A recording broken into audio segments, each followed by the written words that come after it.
ఈరోజు బయలుదేరి వచ్చాను. ఈరోజు మేము ఒకటే కోరుతున్నాం, ఎవరైతే ఈ స్కీములో పేద ప్రజలు, డిపార్ట్మెంటు, పోలీసు డిపార్ట్మెంటు, ఆఫీసర్స్, కొంతమంది రెవెన్యూ డిపార్ట్మెంట్ వాళ్ళు, ఇదందరూ కూడా ఈరోజు ఈ స్కీమ్స్లో విపరీతంగా డబ్బులు పెట్టున్నారు. కాకపోతే అన్అకౌంటెడ్ మనీ ఎక్కువ ఉంది.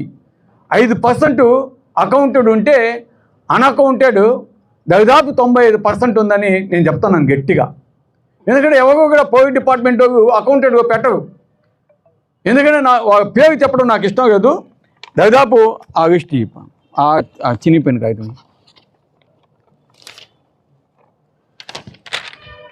వాళ్ళ నేమ్స్ నేను చెప్పకూడదు. ఎందుకంటే మళ్ళీ వాళ్ళకి, ఎందుకంటే ఈ సిఐ గారు, డిఎస్పీ గారు వాళ్ళందరినీ భయపించేస్తున్నారు.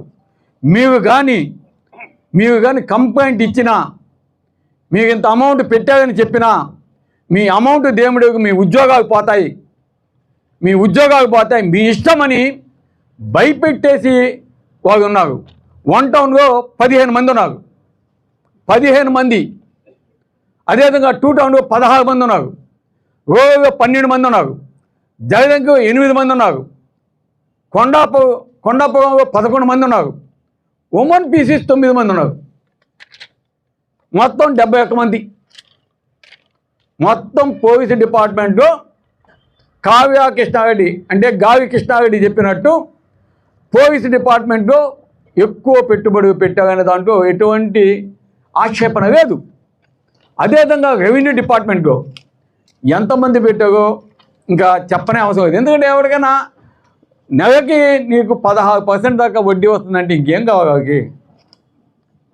ఆ విధంగా విపరీతంగా, అంటే ఎగ్జాంపుల్ ఎట్ట పెట్టారంటే, కొద్ది దూరంలో, అదేవిధంగా ప్రస్తుత ఎమ్మెల్యే ఉంటున్న ఇంటికి అతి సమీపాన, ప్రస్తుత ఎమ్మెల్యే ఉంటున్న గావి కృష్ణారెడ్డి ఉంటున్న ఇంటికి అతి సమీపాన ఆ అభ్యర్థి ఒక పెద్ద స్కామ్ నిర్వహిస్తున్నాడని మన పోలీసు డిపార్ట్మెంటు మీడియా ద్వారా కనుక్కోవటం, ఆ తర్వాత ఎమ్మెల్యే గారు ఇన్వాల్వ్ కావటం, ఇవన్నీ బాగానే ఉన్నాయి, సంతోషం. ఎందుకంటే పట్టుకున్నారు, జైలు పంపించారు, తర్వాత మన తెలంగాణకు కూడా తీసుకెళ్ళి పెట్టున్నారు. కానీ దీని వెనక ఏం జరుగుతుంది అనేది ప్రజలకి తెలియచేయాల్సిన బాధ్యత ప్రతిపక్షంగా మా మీద ఉంది. ముఖ్యంగా ఈ స్కామ్ అనేది రావటానికి, ఇది ప్రజలకి తెలియటానికి ముఖ్య కారణం కొంతమంది మీడియా సోదరులు. ఎందుకంటే ఈ స్కాము గతంలో, ఇది యాక్చువల్గా ఫిబ్రవరి అనుకుంటాను, ఫిబ్రవరిలో ఈ స్కాము తెలియటం, అతను అరెస్ట్ చేయటం అవన్నీ కూడా జరిగినాయి. దానికంటే ముందు ఈనాడులో ఇది ప్రత్యేకమైంది, ఈ విధంగా జరుగుతుంది అని ఆనాడే కాషన్ ఇవ్వటం జరిగింది. కానీ పోలీసు వాళ్ళు కానీ, అక్కడున్న పక్కనే ఉన్న ఎమ్మెల్యే కానీ పట్టించుకున్న పాపాన పోలేదు. ఇది ప్రతి ఒక్కరు తెలుసు. ఆ కటింగ్స్ కూడా, పేపర్ కటింగ్స్ కూడా నాకున్న, ఎక్కడో కాదు, సాక్షి కదా అది, ఈనాడు పేపరు డైరెక్ట్గా రాసింది పట్టించుకోండి అని. కానీ ఎవరు పట్టించుకోవాలి పోలీస్ డిపార్ట్మెంట్. తర్వాత స్లోగా అది ఇంకొద్దిగా ఉధృతం కాసాగింది. దానికి సంబంధించి కొంతమంది మీడియా సోదరులు, ముఖ్యంగా ఒక 4 ఉన్నారు. ఆ 4 అంటే ఫస్ట్ బ్లాక్మెయిల్గా ఫస్ట్ లిస్టులో ఉండేది TV5, అతని పేరు ఏదో మనోహర్ ఏదో అనుకుంటాను, మనోహర్. తర్వాత CMD మధు, తర్వాత ఇంకొక టీ సీను, ఇంకొక అతను ఉన్నాడు, నెవ్వుగా ఉంటాడు, అతని పేరు నాకు గుర్తులేదు. ఈ 4 ముఖ్యంగా వాళ్ళని బ్లాక్మెయిల్ చేయటం సాగింది. తర్వాత అతను కూడా కొంచెం భయపడి డబ్బు ఇవ్వటం కొనసాగింది. ఆ కొనసాగిన తర్వాత స్లోగా అది పోలీసు డిపార్ట్మెంట్కి పాకింది. పాకిన తర్వాత పోలీసు కూడా కొంతమంది వాళ్ళని పోయి మేము చేస్తున్నది ఈ విధంగా ప్రజలను మోసం చేస్తున్నట్టుంది, దీనికి సంబంధించి మేము యాక్షన్ తీసుకుంటామంటే అతను వాళ్ళని భయపించి కొంత డబ్బు కట్టడం జరిగింది. ఈ డబ్బు కడిగిన తర్వాత అతను కూడా కొద్దిగా మాదంతా వేగాలు ఇదంతా కూడా మేము ఇవ్వమన్నట్టు అతను మాట్లాడినట్టు అక్కడ కొద్దిగా డిస్ప్యూట్ జరిగింది.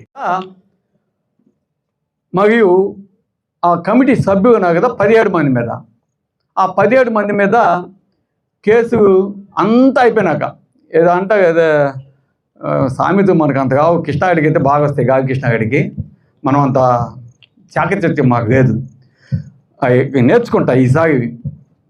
సో వాళ్ళ మీద 2 కేసులు పెట్టారంట, 3వ తారీఖు ఒకటి 6వ తారీఖు ఒకటి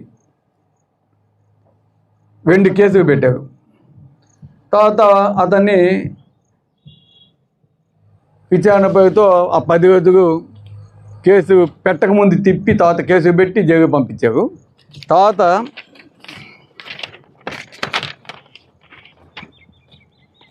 ఇంకోటి ఉంది, అంతటా డిపాజిట్లు కాదు డిపాజిట్లే. ఎందుకంటే ఇక్కడ ఏం రాశాడంటే, వివిధ రాష్ట్రాల్లో ఆర్థిక మోసాలకు పాల్పడిన అనంతార్థ అసోసియేషన్ యజమాని సుబాని కావలో కొందరు పోలీసు, రెవెన్యూ మరియు ప్రభుత్వ ఉపాధ్యాయులకు డబ్బుగా చూపి సానుకూలంగా చేసుకొని ఈ అక్రమ వ్యవహారం గుట్టుగా సాగిందంట. వాస్తవానికి అది ఈనాడుగా వచ్చింది, అది మనకు తెలిసిందే. 7 నెలల ముందే మొత్తం 200 కోట్లు అది మొత్తం అని ఈనాడుగా వేయటం జరిగింది. కాకపోతే ఇక్కడ ఒక కుటుంబంలో ఒక తమాషా జరిగింది. ఏంటంటే ఆ తమాషా, భర్తకు తెలియకుండా భార్య ఆమె ఇంట్లో ఉన్న బంగారం మొత్తం కూడా అమ్మేసిందంట. అమ్మేసి వాడికి కట్టేసింది డబ్బు. వాడే రిసిప్ట్ కూడా ఇచ్చేది కాదు, ఎందుకంటే క్యాషే కదా, అంతా క్యాషే కదా. ఇది ఎక్కడో కాగదు, ఇది కూడా ఈనాడే. ఎందుకంటే నేను సాక్షిగా వచ్చిన ఏవి తీసుకోలేదు, కృష్ణాగడ్డి కాదు, కృష్ణాగడ్డి మొత్తం ఈనాడే. చూడు గాలికృష్ణాగడ్డి ప్రతి ఒక్కటి చూపిస్తున్నా. మరి నేను ఏదైనా సొంతంగా చెప్పానని మీ బట్టరాదుకున్నా కదా, మరి చెప్తా ఉంటావు కదా. అసలు నాకు అర్థం ఇది, నేను మాట్లాడితే ఒక్క మాట మాట్లాడితేనే వాడమ్మ నా మీద అనేక స్టోరీ వేపించేసి పాగిపోయాడు. చూడు ఇప్పుడు ఎంత ఇబ్బంది అయిందో నీకు, నేను రావటం మరి ప్రెస్ మీట్ పెట్టడం, వెంటనే వచ్చేసా. నేను ఉండమంటే ఏడా ఉంటా. నేను మొన్నగడ చెప్పా, నువ్వు అభివృద్ధి కావాలని అభివృద్ధి చేస్తూ ఉంటే హ్యాపీగా నేను బెంగళూరుగా ఉంటా. నువ్వు అవినీతి చేస్తే మటుకు చానాగా ఏడుంటా. నిన్ను వదిలేది కదా కాగిస్తాగండి, నీ బండారం మొత్తం బయట పెడతా. మీ నలుగురు మీడియా చేస్తున్నాయి కూడా బయట పెడతా తొందరగా. మేము దేనికైనా కానీ ఈరోజు మీ మీద ఇట్లా చేశామని